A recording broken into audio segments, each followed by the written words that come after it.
Segane dhewe-dhewe lho niku. Semarang sing kendang ngombyang lan lho. Ya mbot apa nyileh piye? Wah. Jajane kathah kok ya. Ayo Mbak Prastiwi. Ayo sing kareng dawa ya. Tunjukkan pesonamu.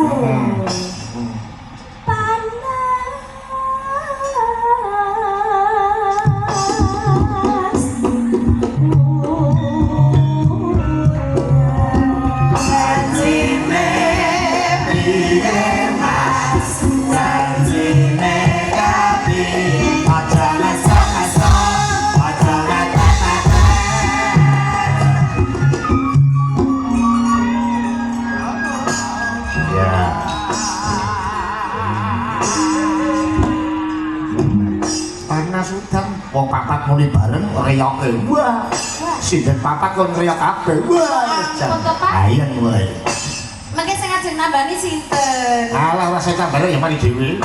Wong nek sinten niku nek klebon. Lah niku lho.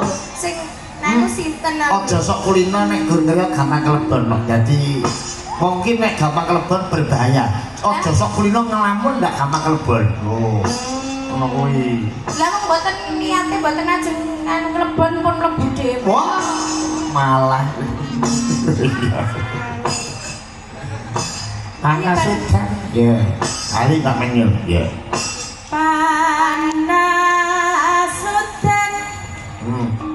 Hutan panas sore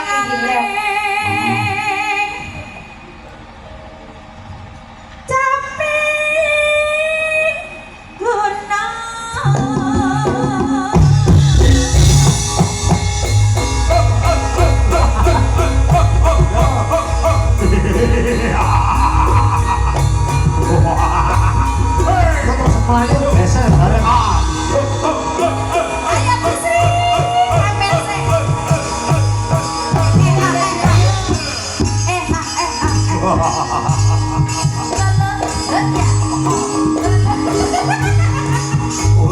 Goyang semut kecil. Goyang semut gatel. Iya, Pak. Goyang semutnya dicemplokkan berdiri dulu, berdiri dulu. Goyang semut. Ayo plastik, goyang semut.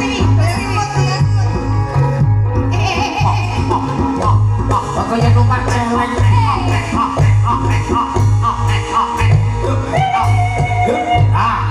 Jadi ini atraksi nganggo anu.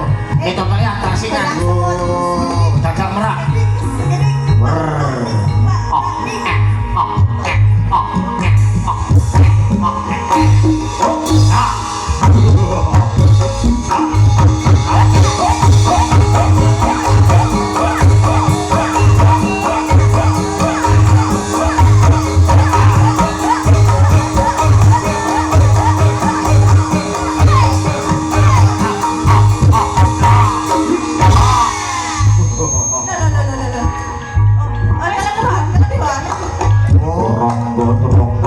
Deprok sama dewe. Mbak Manjung tambah nono Mbak Manjung. Dikit tambah nono. Si nambahnya aku ya bentek nomor. Kuwi iki ketoke kaya nyambet kuyuh tenan. Iya. Saking ra kuat nyampe. Kuwi rak saking ling gojoke ora muter to, jajene nganti nduyel. Kok tak kenduduk kabeh umpat kabeh ngono kok Pak. Yo kono iki sing nambani sapa, Dik? Oh, sing nambani. Berarti yo Gus aku. Sing nambani Gusti Allah. Waras. Mbah Yetno. Sing nambani Mbah Yetno. Banyak kok diwakilke Pak Lek sing nambani. Pangruwatan rak niku Mbah Yetno ki. Pangruwatan iki sekon ngruwat ning Marsi Rabi ben celak judulne. Ya. Ya nak, terus nak. Nadyan wadan sarta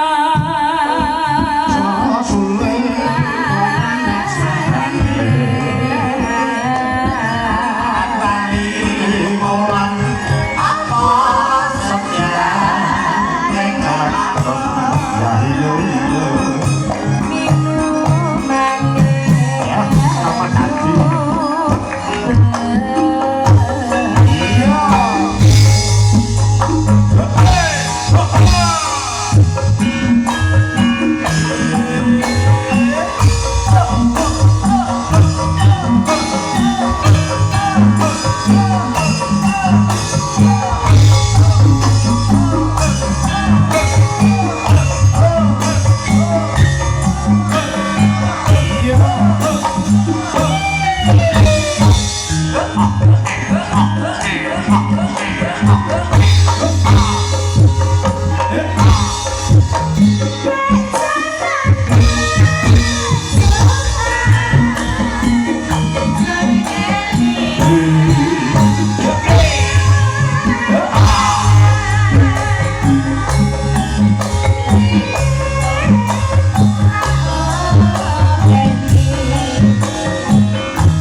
samping gunung dipinangkani monggo Budin pinarak dateng manggung ya ngono iki sawerane pas omah nyeket ya liyane wis ora meri wis do men sesuk men kono nggo tuku uyah oh iya heeh monggo Budin pinarak mriki Budin kembang rawe ya nggih monggo jan ah iya sembah nuwun